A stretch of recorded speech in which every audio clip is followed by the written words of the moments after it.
So one of the most popular statistical sources for AMD fans, the German retailer Mindfactory.de, has reported the RMA statistics, and it turns out they saw a higher failure rate for AMD Radeon 5000 series GPUs than NVIDIA Turing parts.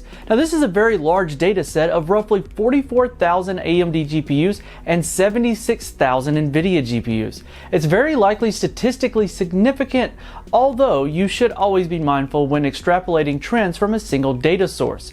Now that applied before, and it definitely applies now as well. Now interestingly, most of AMD's bad luck seems to be skewed by power color failures. While all the other vendors making AMD's Radeon RX 5700 GPUs, the failure rate hovers between 2 and 4%, just like NVIDIA. However, power color breaks the trend at a whopping 6% failure rate, which almost no other vendor has. The GPU SKU with the worst failure rate is the power color based design of the Radeon RX 5700 XT. And that was one of the highest, best received reviewed cards at launch whenever the aftermarket cards came along. So it stands to reason that probably sold fairly well too.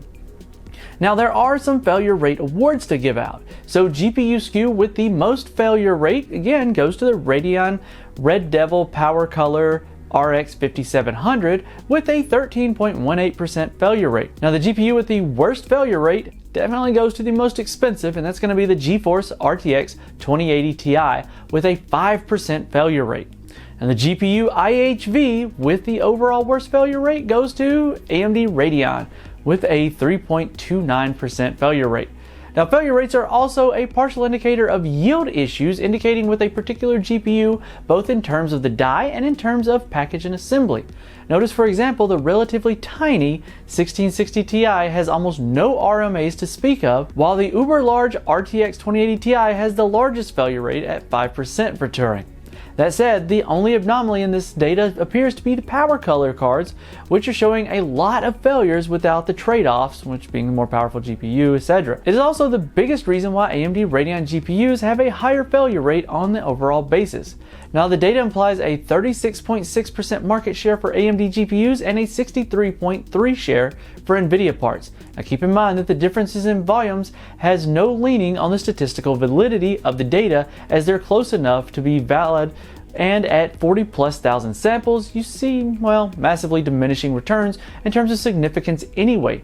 I mean, just keep in mind, a student's test is validated at only 32 samples, for example, and most statistics that you see from other places, well, they're using much smaller numbers anyway. Now, Mindfactory data has always proven to be an extremely controversial, and this looks to be, well, no different. Now let me contradict the previous statements in this video, and well, we've presumed failure for RMA rate. Something to keep in mind is RMA stands for Return Merchandise Authorization, and it doesn't necessarily mean that it's broken. Some of the RMA numbers could simply be people who were dissatisfied with the product or outright changed their minds. But what doesn't change is the number of RMAs that were issued and followed through on. Well, that's just a little food for thought. For more on this and other news, follow the link in the description and make sure you're subscribed and hit the notification bell so that we don't miss you in the next one.